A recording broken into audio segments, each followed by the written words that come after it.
निम्न में से किस एक की संस्तुति के आधार पर मूल कर्तव्यों से संबंधित प्रावधान को भारत के संविधान में जोड़ा गया था? ये फंडामेंटल ड्यूटी की बात कर रहे हैं, हमसे मूल कर्तव्यों की बात कर रहे हैं। तो कह रहे हैं कि किस एक की संस्तुति मतलब किस एक की सिफारिश के आधार पर मूल कर्तव्यों को संविधान में जोड़ा गया था। बलवंत राय मेहता समिति थी वो, कह रहे हैं स्वर्ण सिंह समिति थी, आयंगर समिति या ठक्कर आयोग। तो इसमें से एक सही है।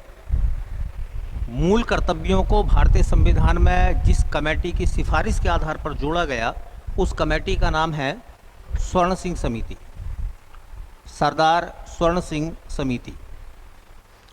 अब देखिए, एक हेडिंग बना दीजिए, मूल कर्तव्य है।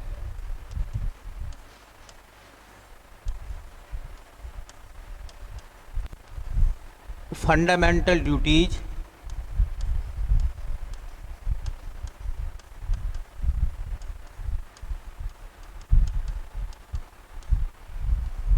Fundamental duties,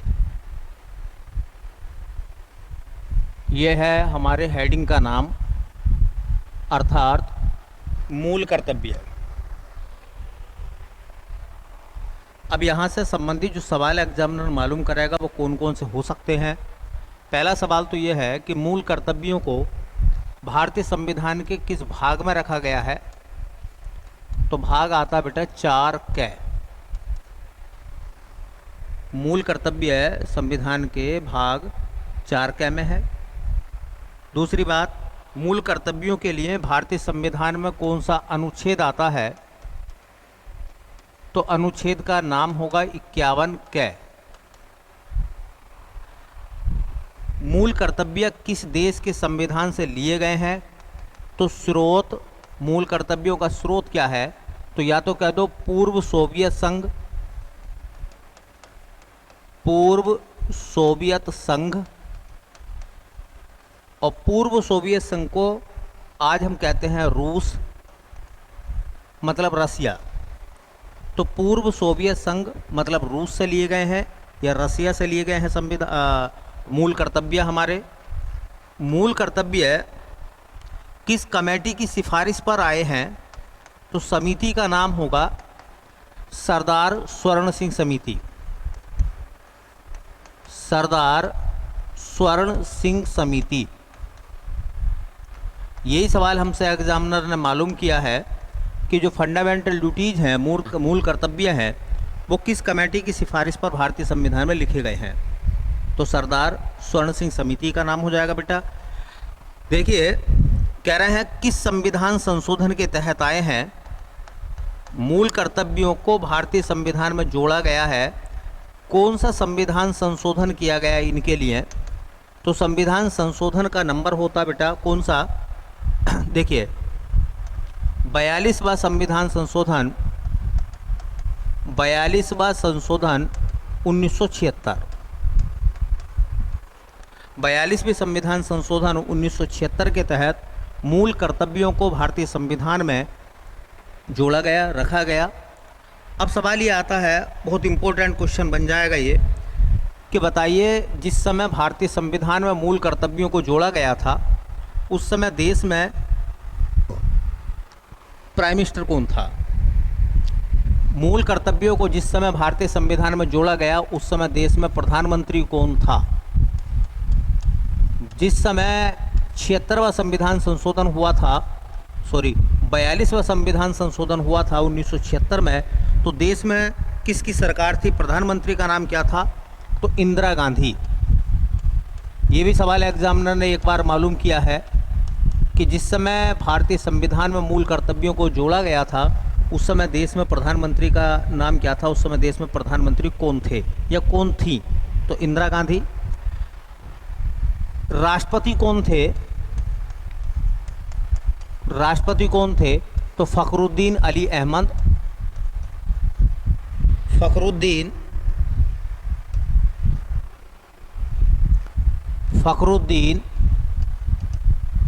Ali Ahmad.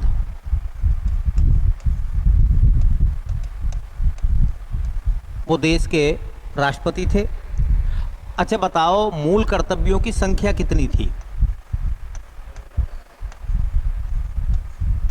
मूल कर्तव्यों की संख्या,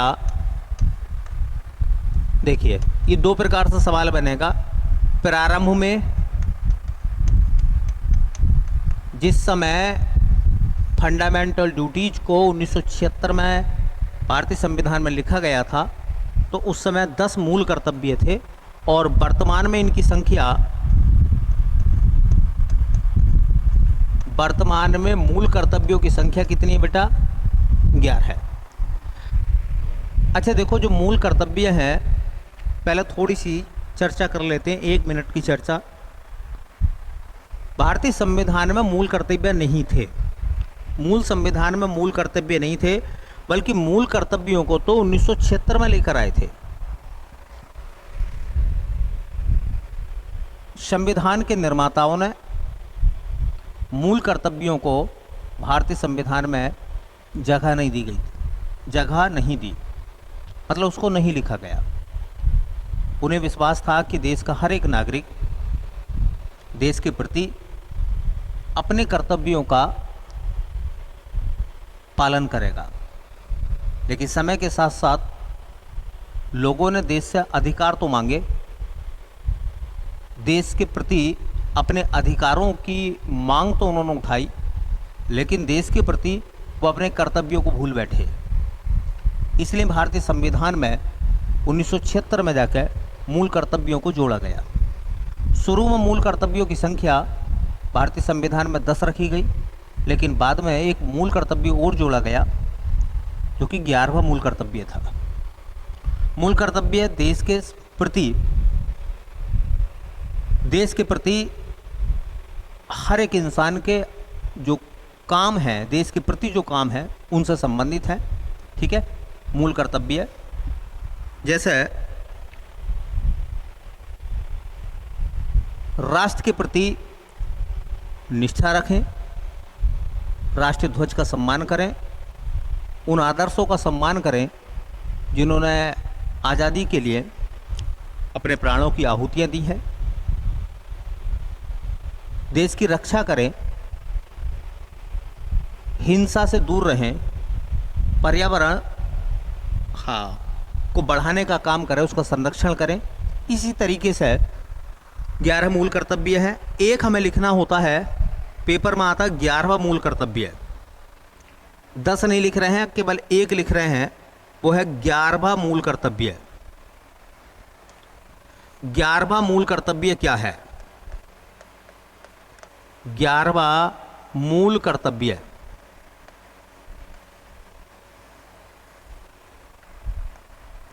देखिए, प्रत्येक माता पिता या संरक्षक या अभिभावक का यह कर्तव्य है कि वह अपने 6 से 14 वर्ष की उम्र के बच्चों को शिक्षा दिलाए। 86वें संविधान संशोधन 2002 के तहत इस 11वें मूल कर्तव्यों को जोड़ा गया था। तो 11वां मूल कर्तव्य क्या है, पहले तो उसके बारे में देखेंगे। प्रत्येक माता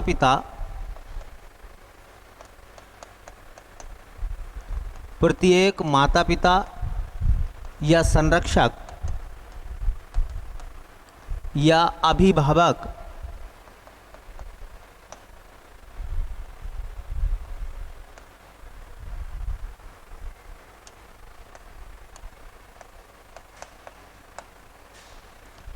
का कर्तव्य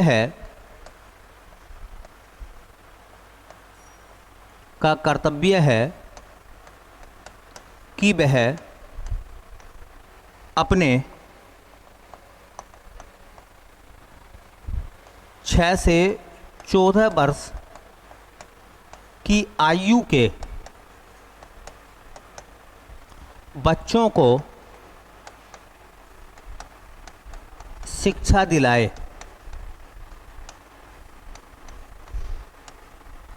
प्रत्येक माता पिता या संरक्षक या अभिभावक का कर्तव्य है कि वह अपने 6 से 14 वर्ष की आयु के बच्चों को शिक्षा दिलाए। अब यहाँ पे क्वेश्चन पूछा जाएगा कि ये जो फंडामेंटल ड्यूटीज़ है, ये जो मूल कर्तव्य है 11वें नंबर का, ये कब जोड़ा गया था? तो इसको जोड़ा गया था 86वां संशोधन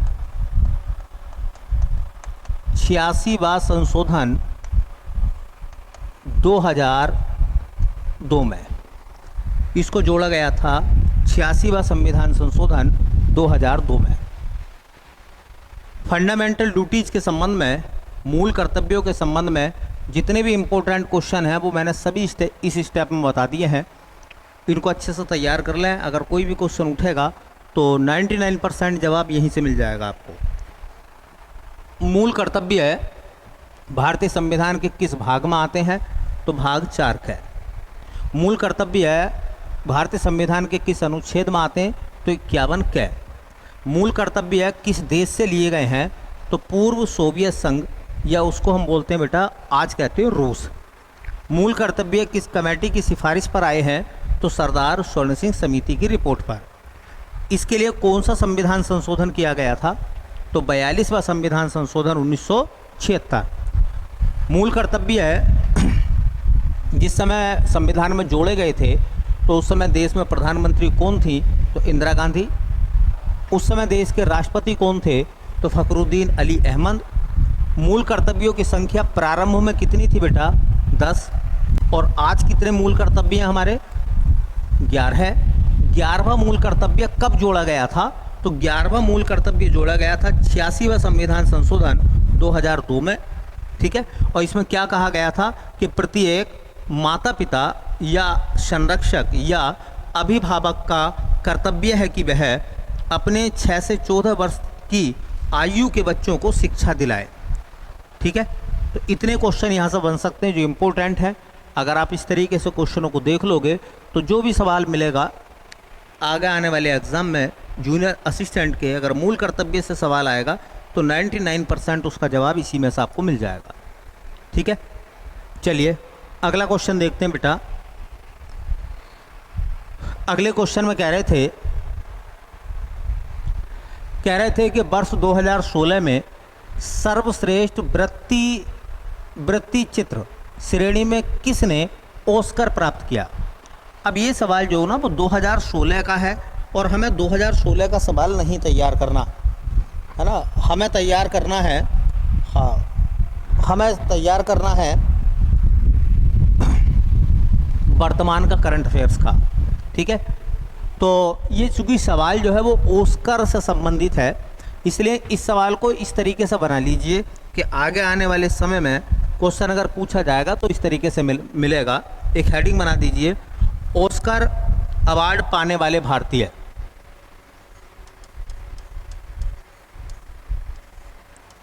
ऑस्कर अवार्ड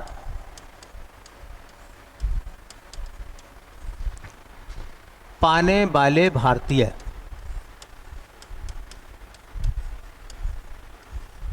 कौन कौन से भारतीय ऐसे हैं जिनको ऑस्कर अवार्ड मिला है?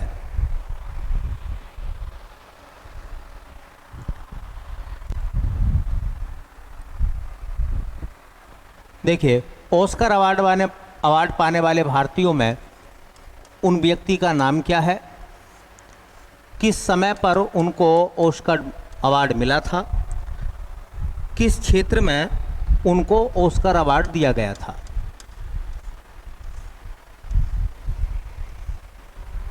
ऑस्कर अवार्ड एक इम्पोर्टेंट सवाल। देखिए, ज़्यादातर जो एग्जामिनर है वो इसी तरीके की बात करेगा। सबसे पहली बार ऑस्कर अवार्ड मिला था भानु अथैया को। भानु अथैया 1983 में पहली बार भारत को ऑस्कर दिलाया भानु अथैया ने। किस काम के लिए उनको मिला था? तो कॉस्ट्यूम डिजाइनर।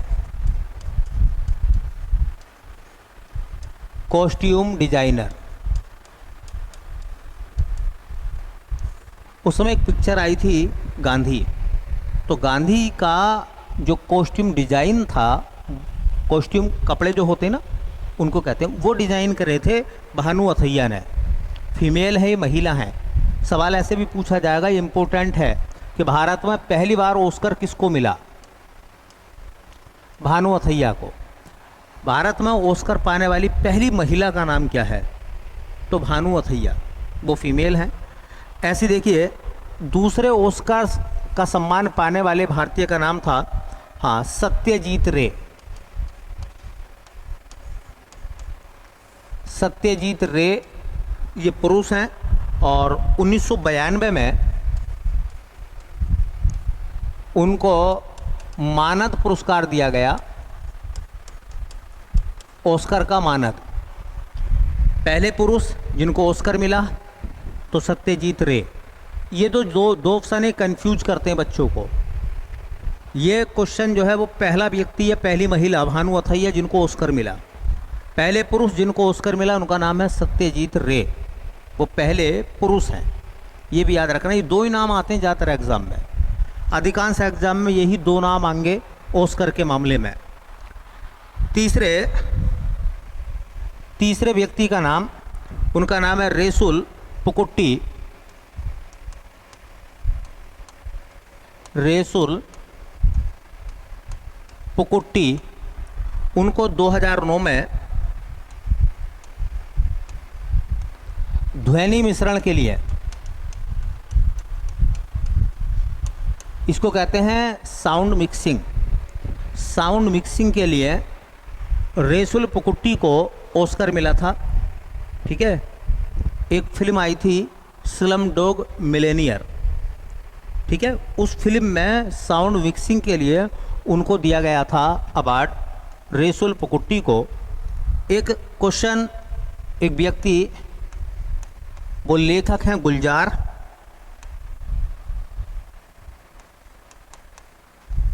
गुलजार को ऑस्कर अवार्ड मिला था 2009 में मूल गीत के लिए, सर्वश्रेष्ठ मूल गीत,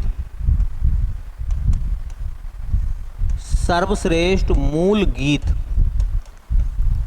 मैंने बताया कि 2009 में एक पिक्चर आई थी स्लम डॉग मिलेनियर, उसका एक गाना था जय हो। जय हो गाने को लिखा था किसने? गुलजार ने, और इसी वजह से गुलजार को सर्वश्रेष्ठ मूल गीत के लिए ऑस्कर अवार्ड दिया गया था। एक नाम आता है गुलजार के बाद ए.आर. रहमान का। ए.आर. रहमान, ए.आर. रहमान को 2009 में मिला, ठीक है, संगीत के क्षेत्र में। और मैंने बताया था कि स्लम डॉग मिलेनियर एक पिक्चर थी और उस पिक्चर का एक गाना था जय हो, लिखा गुलजार ने था और उसको संगीत दिया था ए.आर. रहमान ने। एक नाम आता है जिनको ऑस्कर मिला, उनका नाम है कार्तिकी।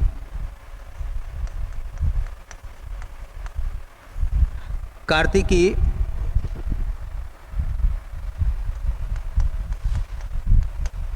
गोंजा लिव्स व गुनीत मोंगा, ये जोड़ी है। गुनीत मोंगा को 2023 में ऑस्कर मिला, पिछले साल। वृत्ति चित्र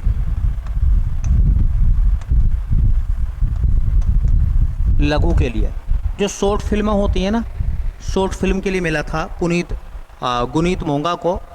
और 2023 में ही एम कीरवानी,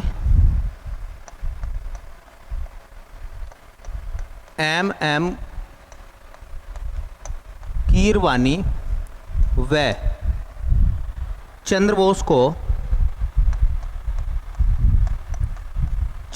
को 2023 में ही मिला है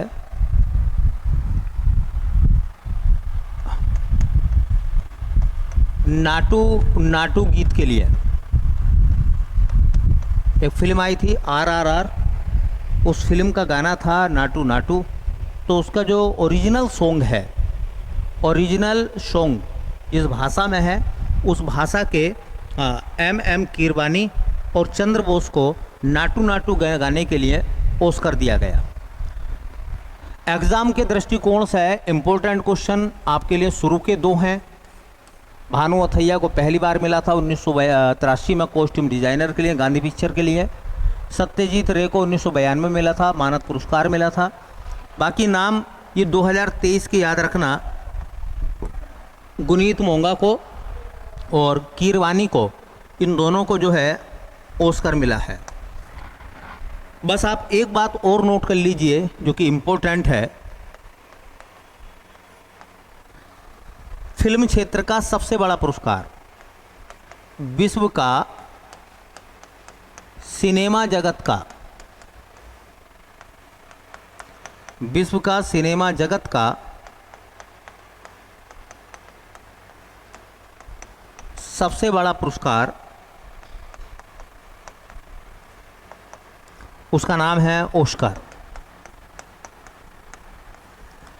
ऑस्कर कहाँ से दिया जाता है? लॉस एंजलिस से, लॉस एंजलिस, लॉस एंजलिस से दिया जाता है। और लॉस एंजलिस शहर है यूएसए का। तो फिल्मों का दुनिया का सबसे बड़ा पुरस्कार कौन सा है? ऑस्कर। कहाँ से दिया जाता है? लॉस एंजलिस से दिया जाता है। और लॉस एंजलिस जो है वो कहाँ का एक शहर है? तो वो है यूएसए का। भारत में सिनेमा जगत का सबसे बड़ा पुरस्कार है दादा साहब फाल्के।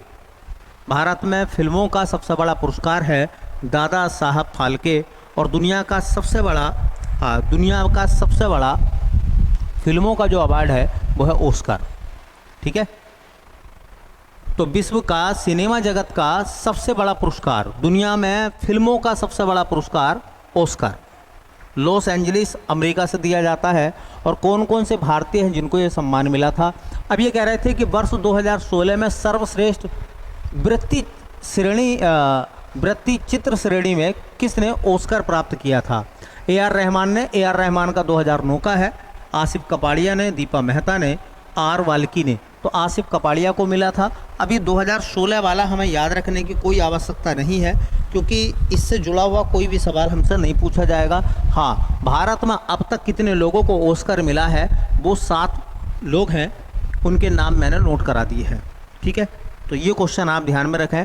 इस तरीके सवाल एग्जामिनर आपसे मालूम कर लेगा ऑस्कर में।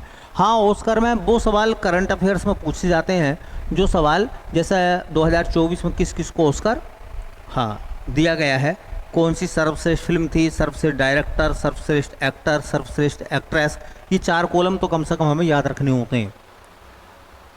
चलिए अगला सवाल। अगले सवाल में कह रहे थे कि हाल ही में समाजवादी सरकार द्वारा उत्तर प्रदेश राज्य में वृद्धावस्था पेंशन की धनराशि कितने से बढ़ाकर कितनी की गई है? चूँकि पुराना सवाल है, ये पुराना सवाल है कि बताइए जो वृद्धावस्था पेंशन थी, उसका मान कितना हो गया है? अब ये आंकड़े जो हैं, जिस समय का क्वेश्चन पेपर है उस समय के हैं, इसे वर्तमान में अपडेट करेंगे हम लोग। इन आंकड़ों से हमारा कोई लेना देना नहीं है। ये आंकड़े अब नहीं है, ये चेंज हो गए हैं, इनसे हमारा कोई लेना देना नहीं है। चारों ऑप्शन हम लोग क्रॉस कर रहे हैं। अब देखेंगे कि वृद्धावस्था पेंशन योजना यूपी में जो है वो कितने रुपए है। ठीक है, अब देखेंगे वर्तमान में कितनी है। तो उत्तर प्रदेश राज्य वृद्धावस्था पेंशन योजना, उत्तर प्रदेश राज्य वृद्धावस्था पेंशन योजना,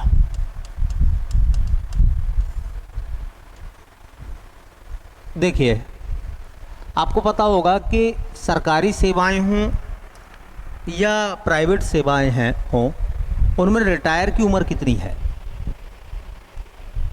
और भारत में उम्र का एक एवरेज क्या है? तो भारत में उम्र का एक एवरेज है तकरीबन 62 साल या 65 साल। तो 62 साल के आसपास जो है वो एक एज है भारत में, औसत आयु हर एक आदमी के जीने की। आपने सुना होगा कि इंसान की उम्र कितनी है। भारत में अगर देखा जाए 60-65 साल का एवरेज है। वो अलग बात है कि कुछ लोग 80 साल की उम्र पार करते हैं, कुछ 90 साल की भी उम्र पार करते हैं। तो कुछ ऐसे भी तो होते हैं जो 40 साल और 45 साल में ही उनकी डेथ हो जाती है। अब सवाल यह है कि वृद्धावस्था पेंशन योजना सरकार की नज़र में किसको वृद्ध माना जाएगा? तो ऐसा व्यक्ति जिसने 60 साल की उम्र पार कर ली है वो सरकार की नज़र में क्या है? वृद्ध है, और उसकी आजीविका का कोई साधन नहीं है। आजीविका मतलब उसके जीवन को चलाने के लिए कोई साधन नहीं है। ऐसे में सरकार हर महीने उसको वृद्धावस्था पेंशन योजना देती है ताकि वो अपना गुजारा, अपना भरण पोषण वो उम्र के हिसाब से कर सके। ठीक है, तो पहला सवाल तो ये है कि वृद्धावस्था पेंशन योजना में कितनी उम्र का प्रावधान है? उम्र 60 वर्ष से अधिक, 60 वर्ष से अधिक। आपने भी नाम सुना होगा, अक्सर गांव में लोग 60 साल कह देते हैं। अक्सर लोग गांव में 60 साल कह देते हैं। 60 साल का मतलब अगर आपकी उम्र 60 साल हो गई है और आपकी आजीविका का कोई साधन नहीं है तो ऐसे में सरकार जो है आपको क्या करेगी? पेंशन देगी, और उस पेंशन से आप जो अपना जीवन बसर कर सकते हैं, चला सकते हैं। ठीक है, देखिए इसकी धनराशि कितनी है? इसकी धनराशि है 1000 रुपये प्रति माह, और ये 1000 रुपये प्रति माह जो है वो इस तरह से है कि राज्य सरकार जो है इसमें, इस पेंशन में राज्य सरकार जो है वो 800 रुपये देती है। बाकी जो 200 रुपये बचे वो केंद्र के खाते से आते हैं। केंद्र सरकार इसमें क्या करती है? 200 रुपये देती है, तो 200 केंद्र के और 800 स्टेट के मिला के कितने हो गए टोटल भैया? 1000। तो ये पहला सवाल था कि 200 से बढ़ाकर 300, 300 से 400, 400 से 500, 500 से 600। फिलहाल 1000 रुपये वृद्धावस्था पेंशन योजना उत्तर प्रदेश सरकार के द्वारा दी जा रही है, जिनमें से स्टेट गवर्नमेंट यूपी सरकार 800 रुपये देती है और उसमें केंद्र सरकार का हिस्सा कितना है? 200 रुपये। तो अब ये वाला आंकड़ा आप याद रखें, ये वाला आंकड़ा आप याद रखें। ठीक है, ऐसा सवाल आ सकता है कि वृद्धावस्था पेंशन योजना में उत्तर प्रदेश का कितना हिस्सा है? उत्तर प्रदेश सरकार कितने रुपए देती है और केंद्र सरकार कितने देती है? 200 रुपये। चलिए अगला सवाल देखो। अगले क्वेश्चन में कह रहे थे कि वर्ष 2015 का भारत के राष्ट्रीय खेल के लिए अर्जुन पुरस्कार किसे दिया गया? अब ये सवाल जो है वो 2015 का क्वेश्चन पेपर है, तो जाहिर सी बात है पुराना सवाल है, इसे अपडेट कर लेते हैं कि 2023 के अंतर्गत, अब 24 के तो अभी नहीं दिए गए हैं, 2023 में किन किन लोगों को अर्जुन पुरस्कार दिए गए हैं। ठीक है, तो एक हेडिंग बना दें आप, और हेडिंग का नाम हो जाएगा अर्जुन पुरस्कार। अर्जुन पुरस्कार, हेडिंग का नाम हो जाएगा हमारा अर्जुन पुरस्कार।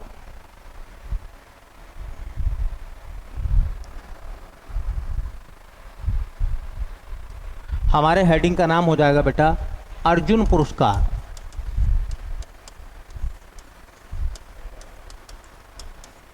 ये सवाल ऐसे भी पूछे जाते हैं, याद रखें, ये सवाल इस तरीके से भी पूछे जा सकते हैं कि अर्जुन पुरस्कार किस समय शुरू हुए थे? अर्जुन पुरस्कार की शुरुआत कब हुई है? तो 1961 से, 1961 से शुरू हुए अर्जुन पुरस्कार। चूँकि ये पुरस्कार हैं अर्जुन पुरस्कार, तो इनका संबंध किससे है? संबंध का मतलब होता है कि ये पुरस्कार किस क्षेत्र में दिए जाते हैं। तो ये खेल कूद जो है, खेल कूद, खेलना और कूदना जो होता है, और जो खिलाड़ी एक अच्छी परफॉर्मेंस देते हैं उनको अर्जुन पुरस्कार दिए जाते हैं। तो खेल कूद जो है मतलब खेल जगत से संबंधित है ये। तीसरा सवाल ये है कि जो अर्जुन पुरस्कार है उनकी राशि कितनी है? तो अर्जुन पुरस्कार की राशि है 15 लाख रुपए। इस समय ये क्वेश्चन इंपॉर्टेंट बन जाएगा यहाँ से। 15 लाख रुपए प्लस एक कांस्य प्रतिमा, ब्रोंज प्रतिमा होगी, कांस्य प्रतिमा दी जाएगी, और प्लस प्रशस्ति पत्र।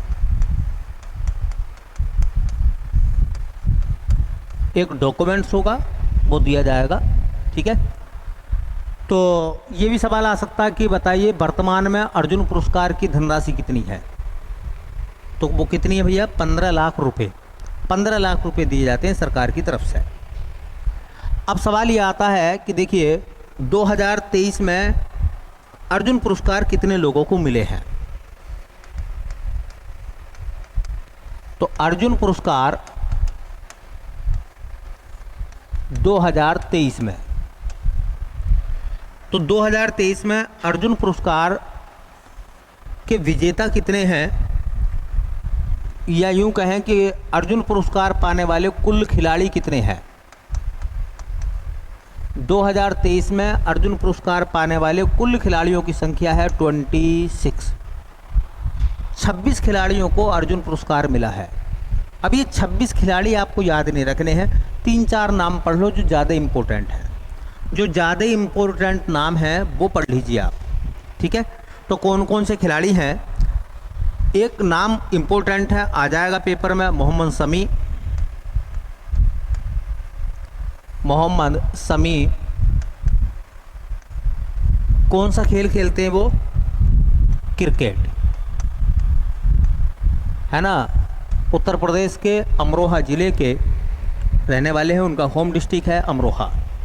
ठीक है, योगी सरकार ने वहाँ पर स्टेडियम की घोषणा भी कर दी है और उनकी चर्चा जो है बहुत बार आई है।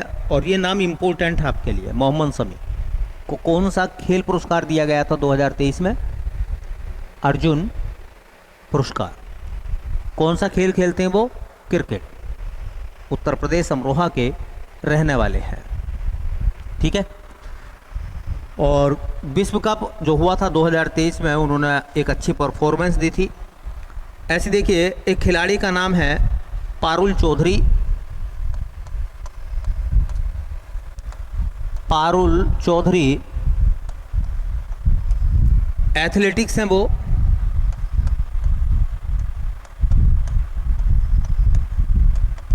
तो पारुल चौधरी एथलेटिक्स हैं, उनको दिया गया है।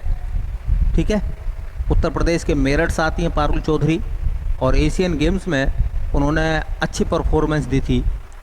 एक नाम है आर वैशाली। आर वैशाली आपको पता होगा शतरंज के ग्रैंड मास्टर हैं, उनका नाम है आर प्रज्ञानंदा। उनकी बहन है ये आर वैशाली, वो भी चेस खेलती हैं, तो शतरंज की खिलाड़ी हैं वो। उनको भी अर्जुन पुरस्कार दिया गया भारत सरकार के द्वारा। एक नाम है ऋतु नेगी। ऋतु नेगी, ऋतु नेगी, और ऋतु नेगी कबड्डी की खिलाड़ी हैं। ऋतु नेगी कबड्डी की खिलाड़ी हैं और उनको भी भारत सरकार के द्वारा अर्जुन पुरस्कार दिया गया। तो मैंने 4 इम्पोर्टेंट नाम बताए हैं। सबसे बड़ा सवाल जो इम्पोर्टेंट है वो मोहम्मद शमी का है, और हो सकता है कि करंट अफेयर्स में आपको ये सवाल जूनियर असिस्टेंट के एग्ज़ाम में देखने के लिए मिले। ठीक है, तो जितने भी ओल्ड क्वेश्चन होंगे, जैसे ये क्वेश्चन था, अब हम 2015 का क्यों याद रखें भाई, 2015 का क्यों याद रखें, हम 2023 के याद ना रखें। ठीक है, लेकिन इससे एक बात का पता चल जाता है कि एग्जामिनर जो है वो 2015 के बारे में अर्जुन पुरस्कार पर सवाल बना के गया है। इसका मतलब आगे आने वाले समय में इस टाइप का सवाल आपको देखने के लिए मिल जाएगा। तो पुराने आंकड़े जितने भी ओल्ड क्वेश्चन होंगे उन्हें हम लोग अपडेट कर लेंगे, क्योंकि ये उस समय का करंट का सवाल होगा, है ना। करंट में आया होगा तो हमने करंट में ही उसको अब अपडेट कर दिया। ठीक है, और यही एक खूबी होती है किसी भी एग्ज़ाम के कंटेंट को तैयार करने की। ठीक, चलिए अगले सवाल की तरफ चलते हैं हम। और हमारा अगला सवाल है, ये कह रहे थे कि निम्नलिखित में से कौन सा सुमेलित नहीं है। एक जोड़ा इसमें ऐसा है बेटा जो गलत है, बाकी जोड़े जो हैं वो सब सही हैं। बाबरनामा को बाबर ने लिखा, शाहजहाँनामा को मोहम्मद ताहिर ने लिखा, हुमायूं नामा को हुमायूं ने लिखा, और ये गलत है। हुमायूं नामा को हुमायूं की बहन और बाबर की बेटी गुलबदन बेगम ने लिखा था। तो गलत हुआ या नहीं हुआ? इसका मतलब 3 जोड़े इसमें कैसे हैं फिर? सही है। तुजुक जहांगीरी को किसने लिखा? जहांगीर ने लिखा। तो ये मुगल काल के जो शहंशाह हुए हैं, राजा हुए हैं, उनके द्वारा जो उनकी आत्मकथाएं हैं उनके बारे में सवाल है। ठीक है, उस समय की पुस्तक के बारे में सवाल है। तो एक हेडिंग बना दीजिए, ठीक है, उसी हेडिंग के हिसाब से हम लोग क्वेश्चन तैयार कर लेंगे। ये तो हो जाएगा पुस्तक, ये तो हो जाएगा किताब का नाम, और ये हो जाएगा उसके लेखक का नाम। सबसे पहला जो मुगल बादशाह हुआ उसका नाम था बाबर, और बाबर की किताब का नाम था बाबरनामा। बाबरनामा या तुजुक बाबरी, मूल नाम तो उसका तुजुक बाबरी था। तुजुक ए बाबरी। तुजुक बाबरी को लिखा जहीरुद्दीन मोहम्मद बाबर ने, तो बाबर उसका लेखक था। हुमायूं नामा, बाबर का बेटा हुमायूं हुआ, हुमायूं नामा को लिखा हुमायूं नामा। हुमायूं नामा को लिखा गुलबदन बेगम ने।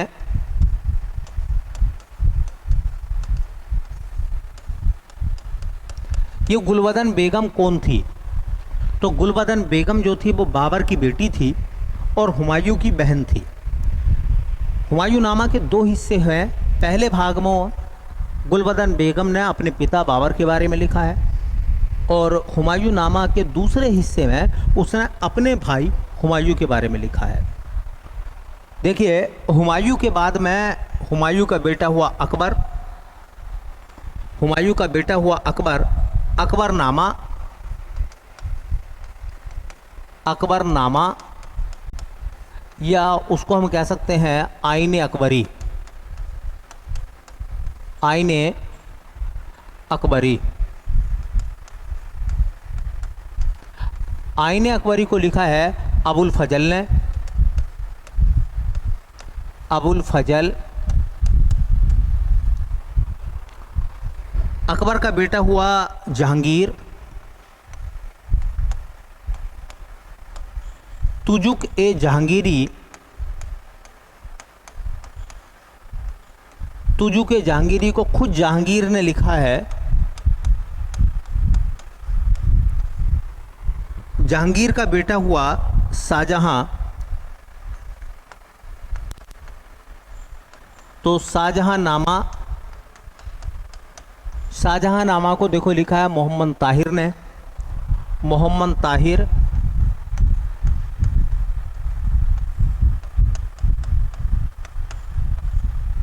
उसके बाद में एक सवाल है इन 5 के अलावा, और वो सवाल ना बड़ा डाउट में है, वो गलती करा देता है। वो सवाल जब भी एग्ज़ाम में आता है अधिकांश बच्चे गलती कर देते हैं। जैसे ये नोट कर लेना, इम्पोर्टेंट क्वेश्चन बता रहा हूँ। एक सवाल आता है जफरनामा। एक किताब का नाम है जफरनामा।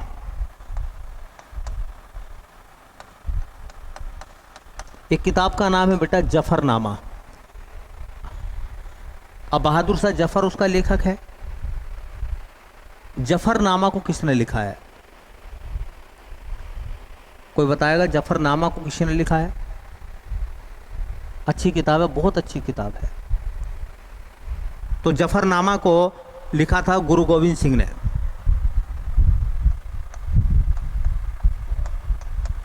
गुरु गोविंद सिंह। जफरनामा कई बार एग्जाम में क्वेश्चन पूछा गया जफरनामा के बारे में।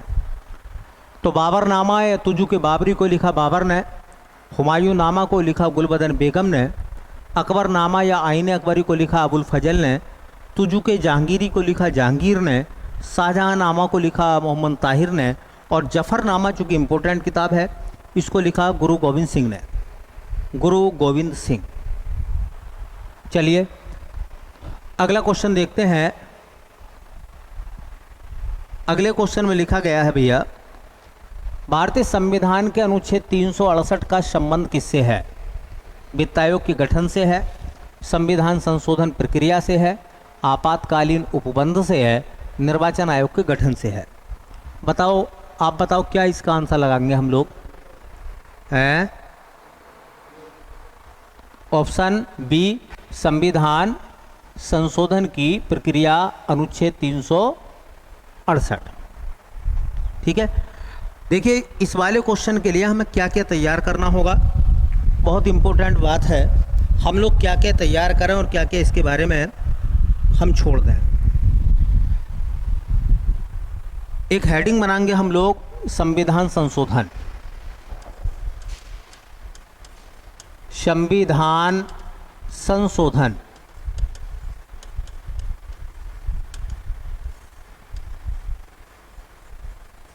यहाँ सिर्फ आपको उतनी बातें बताई जाएंगी जो जूनियर असिस्टेंट के एग्ज़ाम के लिए इम्पोर्टेंट है। और अगर आप इस फॉर्मेट पर तैयारी करोगे तो कभी भी आप एग्ज़ाम में पीछे नहीं रहोगे, आपका स्कोर बहुत अच्छा हो जाएगा। आपको ये पता होना चाहिए कि हमें क्या क्या तैयार करना है। ठीक है, संविधान संशोधन के लिए पढ़ने के लिए बहुत सारी बातें होती हैं। मेरा मानना यह है कि संविधान संशोधन की बेसिक जानकारी 2-3 लाइनों में पढ़ लीजिए, और जो संशोधन हुए हैं 100, 101, 102, 103, 104, 105, 106, इन संशोधन को याद कर लीजिए। मामला करेक्ट हो जाएगा। जब भी क्वेश्चन फंसाएगा वो यहीं से आएगा। ठीक है, अब सारे संविधान संशोधन थोड़ी याद रखेंगे हम, बाद के 100 से पीछे के याद रख लो बस। और ज़्यादातर अब जो एग्ज़ाम हो रहे हैं उनमें यही संशोधन पूछे जा रहे हैं अधिकांश। चलिए, संविधान संशोधन की प्रक्रिया भारतीय संविधान के किस भाग में आती है? तो भाग नंबर 20। संविधान संशोधन भारतीय संविधान के किस अनुच्छेद में आता है? तो अनुच्छेद 368। संविधान संशोधन की प्रक्रिया किस देश के संविधान से ली गई है? तो इसका स्रोत है दक्षिणी अफ्रीका।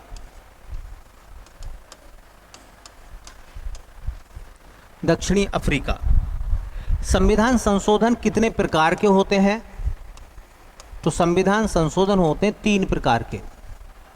कौन कौन से? एक को हम कहते हैं साधारण बहुमत का संशोधन। साधारण बहुमत का संशोधन। जो साधारण बहुमत का संशोधन है वो आर्टिकल 368 के दायरे में नहीं आता, उसका काउंट नहीं किया जाता है। जैसे किसी राज्य का नाम बदलना हो तो ये जो संशोधन है, साधारण बहुमत का जो संशोधन है, ये अनुच्छेद 368 में शामिल नहीं होता। दूसरा होता है विशेष बहुमत का संशोधन।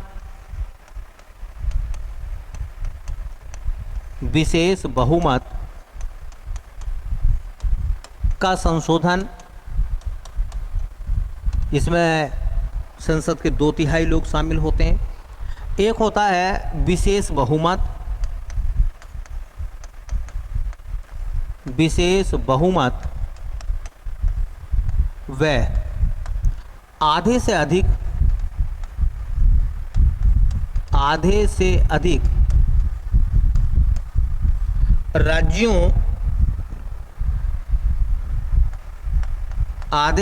राज्यों के अनुमोदन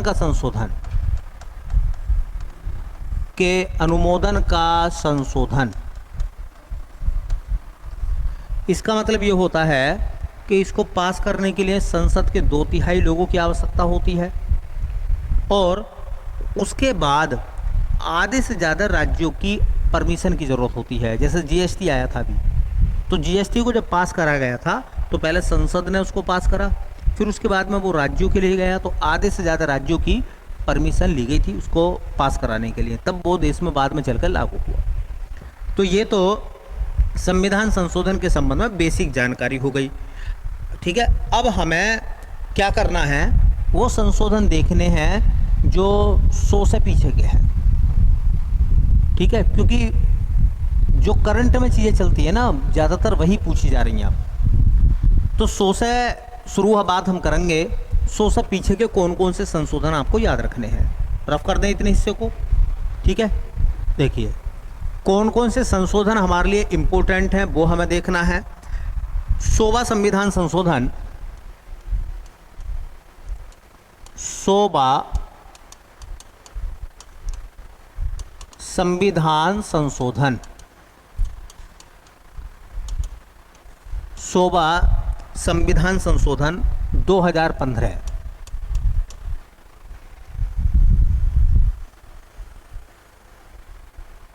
अब इसमें ना एक चीज़ आप नोट कर लीजिए कि 100वां संविधान संशोधन 2015 किससे संबंधित था, ठीक है। तो भारत और बांग्लादेश के बीच भूमि का हस्तांतरण, भारत में बांग्लादेश के बीच भूमि का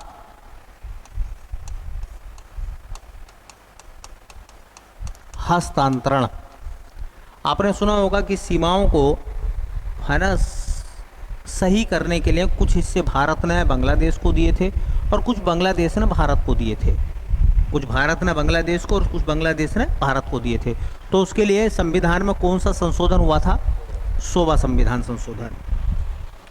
उसके बाद में एक संशोधन आपको याद रखना है, 101वां संविधान संशोधन। 101वां संविधान संशोधन हुआ था 2017 में। बहुत बार पेपर में आया है 101वां संविधान संशोधन। कोई बच्चा बताएगा किससे संबंधित था ये? जीएसटी से, वस्तु एवं सेवा कर, वस्तु एवं सेवा कर। और सब जानते हैं जीएसटी को इसी संशोधन के तहत लाया गया था। इम्पोर्टेंट है, एक एक लाइन में चीज़ों को हम लोग कवर कर रहे हैं। एक संशोधन है 102वां, 102वां संविधान संशोधन। 102वां संविधान संशोधन ये हुआ था 2018 में। कोई बताएगा 102वें संविधान संशोधन में क्या था? तो जो राष्ट्रीय पिछड़ा वर्ग था उसको राष्ट्रीय पिछड़ा वर्ग आयोग को संवैधानिक दर्जा दिया गया। तो इसमें क्या हुआ था?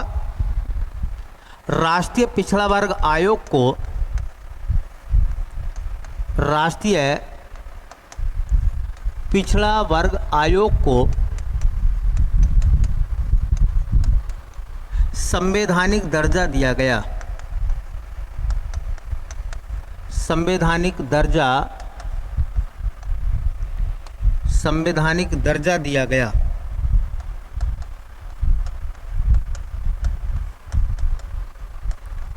और चूंकि संवैधानिक दर्जा दिया गया था तो आपको पता है एक अनुच्छेद जोड़ा गया था 300, है ना, 338 ख। 338 में क्या है? अनुसूचित जाति आयोग। 338 क में क्या है? अनुसूचित जनजाति आयोग। और 338 ख में क्या है? राष्ट्रीय पिछड़ा वर्ग आयोग। राष्ट्रीय पिछड़ा वर्ग आयोग, ठीक है। मैं यहाँ लिख देता हूँ, ये बात नोट भी कर लेना, मैच करने के लिए आ जाती है। एक अनुच्छेद है 338, इसमें आता है राष्ट्रीय अनुसूचित जाति आयोग। इसमें बात है एससी कमीशन की। और एक अनुच्छेद आता है 338 क, इसमें नाम आता है राष्ट्रीय अनुसूचित जनजाति आयोग। ये एसटी कमीशन की बात है।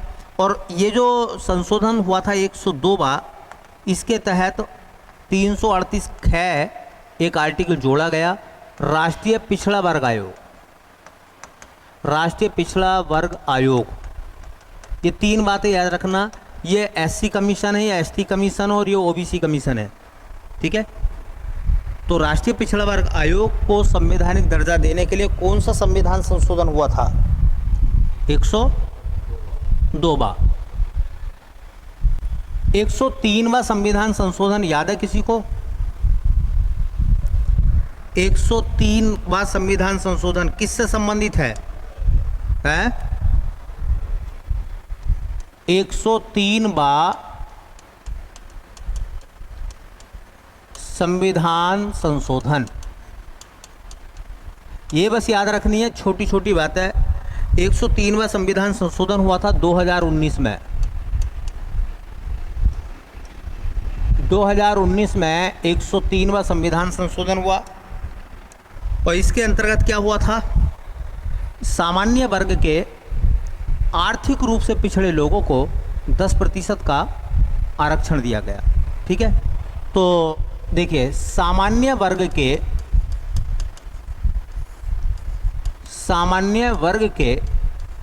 आर्थिक रूप से पिछड़े लोगों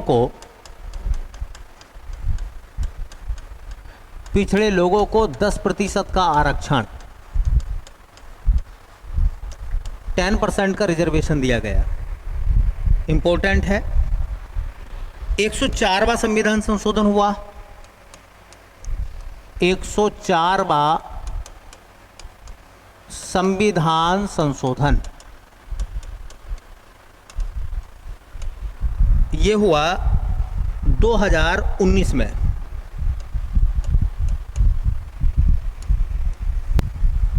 एक 104 बार। आपको पता होगा इसमें 2 प्रावधान आए थे। एक संविधान का भाग आता, भाग नंबर 16। संविधान के भाग नंबर 16 में है कुछ वर्गों के संबंध में विशेष उपबंध। इसमें लोकसभा में एंग्लो इंडियंस का मनोनयन, विधानसभाओं में एंग्लो इंडियंस का मनोनयन ख़त्म कर दिया गया है। क्या कर दिया है? ख़त्म कर दिया है। और उसके बाद में जो एससी और एसटी का आरक्षण है उसे 10 साल के लिए बढ़ाया गया है। तो ये इम्पोर्टेंट है, याद रख लें। इसमें 2 बातें हुई थी। पहली बात, पहला क्या प्रावधान था?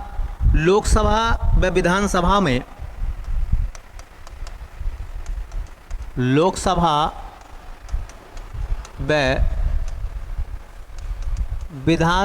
में आंग्ल भारतीय समुदाय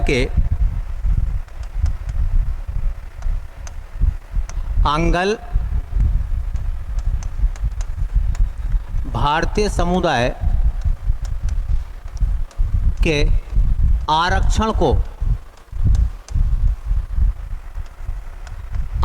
को समाप्त किया गया। आपको पता होगा, ऐसे भी याद रखें कि राष्ट्रपति जो होता था वो लोकसभा में 2 आंग्ल भारतीय समुदाय के व्यक्तियों को मनोनीत करता था और विधानसभा में राज्यपाल 1 आंग्ल भारतीय समुदाय को मनोनीत करता था। अब वो सिस्टम क्या हो गया है? ख़त्म कर दिया है। इसी के तहत कहा गया है कि देखिए, एससी व एसटी के आरक्षण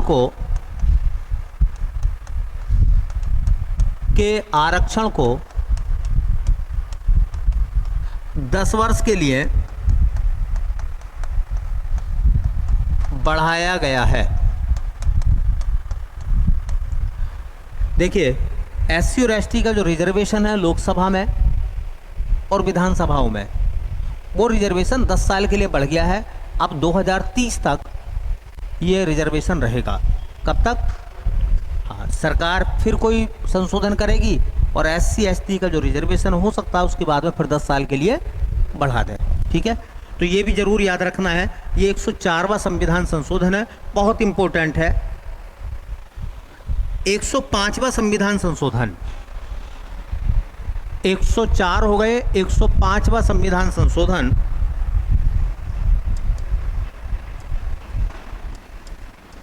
105वां संविधान संशोधन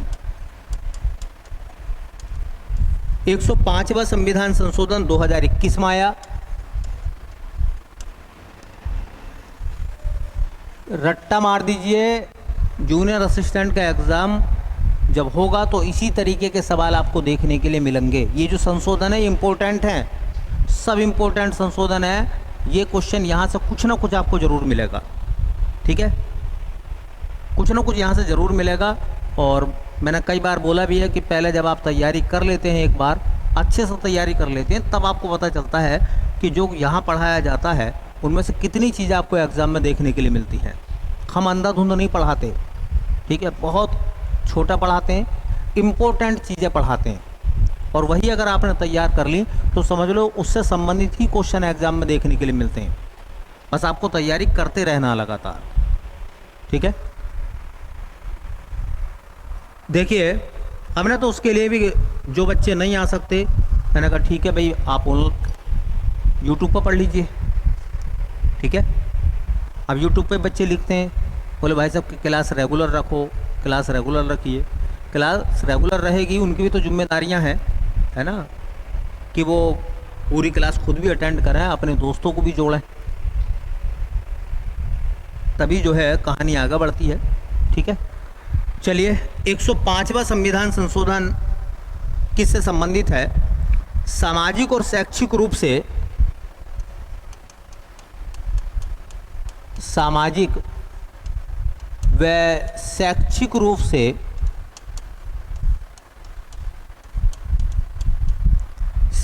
रूप से पिछड़े वर्गों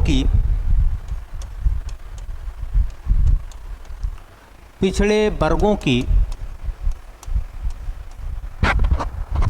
सूची तैयार करने की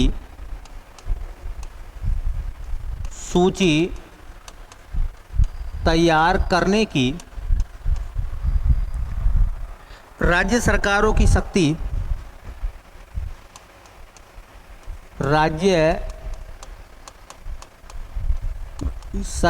शक्ति, को बहाल किया गया।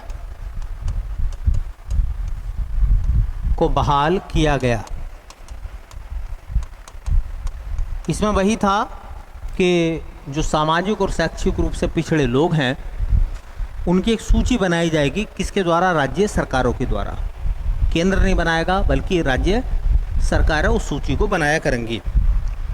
एक और लिख लें जो इम्पोर्टेंट है, बहुत ज़्यादा है, 106वां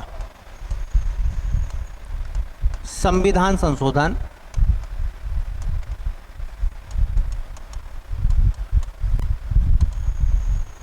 106वां संविधान संशोधन 2023, ये बहुत ज़्यादा इम्पोर्टेंट है। 106वां अभी क्या हुआ है, लोकसभा और विधानसभा में महिलाओं के रिजर्वेशन को 33% रखा गया है कि लोकसभा का जो चुनाव होगा, राज्यसभा का जो विधानसभा का जो चुनाव होगा, विधानसभा कहीं की भी हो, चाहे दिल्ली की क्यों ना हो, पांडिचेरी की क्यों ना हो, जिन जिन राज्यों में विधानसभा है उन सब की बात की गई है, तो वहाँ रिजर्वेशन जो है, महिलाओं का आरक्षण 33% रखा गया है, ठीक है। तो लोकसभा व राज्य विधानसभाओं में, लोकसभा व राज्य विधानसभाओं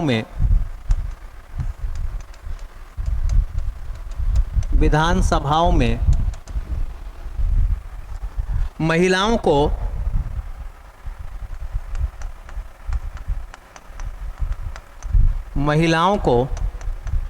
33% के आरक्षण का प्रावधान, महिलाओं को 33% आरक्षण का प्रावधान, ठीक है। बहुत इंपॉर्टेंट है ये क्वेश्चन। 106 टकराने वाला है कहीं ना कहीं, किसी न किसी एग्ज़ाम में ऐसे क्वेश्चन देखने के लिए आपको मिलेंगे। तो अब जो सवाल था अपना, सवाल यही था कि बताइए किस अनुच्छेद, मतलब अनुच्छेद 368 का संबंध किससे है? तो संविधान संशोधन की प्रक्रिया से। मोटी मोटी जानकारी हमने पढ़ ली। संविधान संशोधन किस भाग में आता है?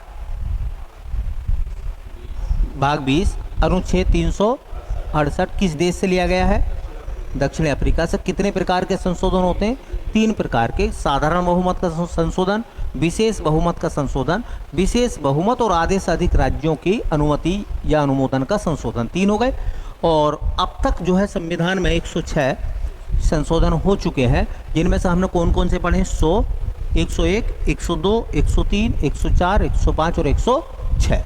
बाकी पुराने वाले जितने भी हैं वो हैं तो इम्पोर्टेंट, लेकिन इतने इम्पोर्टेंट नहीं है जितने 100 से पीछे वाले। ठीक है, चलिए भैया।